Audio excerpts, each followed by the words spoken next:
So they have no more wine, right? So they have no more wine. We know the famous story of Jesus turning water into wine, right? So I just want to show you that it's much more than just turning water into wine. Well, let's read verse 2. It says, or verse 3. At the wedding there was not enough wine. So Jesus' mother said to him, they have no more wine. So what I want you to see is that it's more than just about wine. So Mary was interceding. She was praying. You know what I'm saying? She was praying. She was interceding. Saying, God, they have no more wine. In other words, they have no more strength. They have no more hope. You can say that's the prayer. That's the wine. One can be anything that you lack in the moment.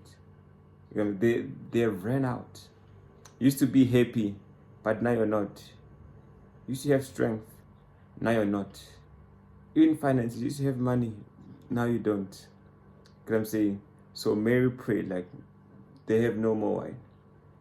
You know what I'm saying? They have no more wine. That's what Mary was doing.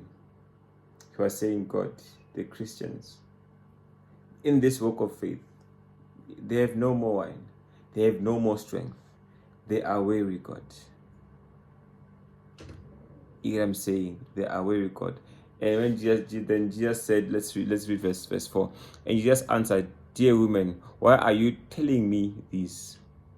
It is not yet time for me to begin my work. Verse 5.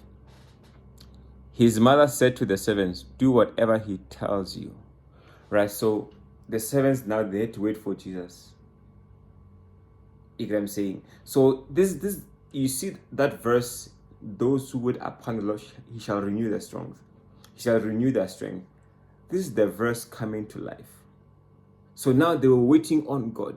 The servants now had to wait on, after prayer, there's waiting on God. So after Mary prayed, interceded, saying like, Jesus, they have no more wine.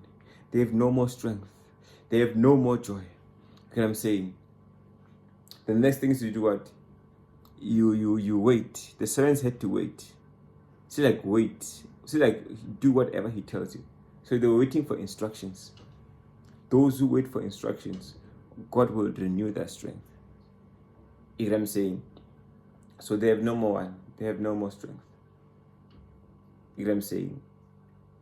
So let's read verse 9. We're going to jump into verse 9 to see what Jesus did. Right, so verse 9 says,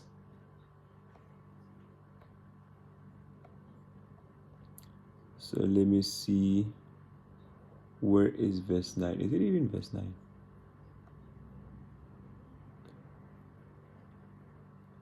Yes, verse 9. When the man in charge tasted it, this was after Jesus turned the water into wine. I'm telling you, Jesus turns water into wine. He turns sinners into saints. You know what I'm saying? David said he turns my mourning to dancing. And that's what he does. God, if you can pray and ask God to turn your water into wine. Because he turned mourning to dancing. He can turn your water into wine. I don't know what could be water in your life, but I pray that he turns it into wine. You get what I'm saying? It's like you're in a relationship, but there's no marriage, and you want to marry. It's like it's water. Pray for God. Your relationship is water. Pray, say, God, turn my relationship into wine. You know what I'm saying? Turn my relationship into wine. God, please turn my relationship with you into wine, from water to wine. Make it better. You get what I'm saying? Pray that God will turn your water into wine. Because they had no more wine, they had no more strength. Right? And that's what Jesus did. He turned water into wine. So verse 9 says, then the man in charge tasted it, but the water had become wine. He did not know where the wine had come from, but the servants who brought the water knew. He called the bridegroom. So he didn't know where the wine came from. And that's the thing with God. Sometimes we don't know where the strength comes from, the strength to serve God, the strength to read your Bible every day. You know what I'm saying? You don't know how God provides, but somewhere, somehow, it's like you're always surviving.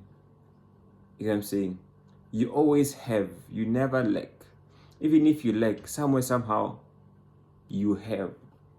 It's like that water now was turned into wine. And you don't know how, you don't know who, you don't know when. You get what I'm saying? I'm saying pray that God will turn your water into wine. Because you're mourning into dancing.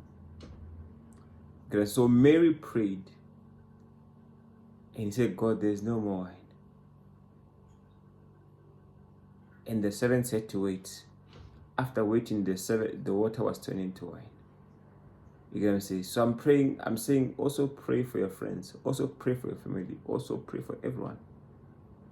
You get what I'm saying? That they may their water turn into wine. You get what I'm saying? That's the beautiful part about Mary. She didn't say, God, do this. She just presented the problem. I think the problem with many of us is that we tell God like what to do. She just presented the issue like they have no more wine. You know what I'm saying? They have no more wine. I'm saying God turns sinners into saints. You know what I'm saying? God, Jesus Christ, he turns sinners into saints. You know what I'm saying? So yes, that's it, guys. Pray that God turns your water into wine. Peace.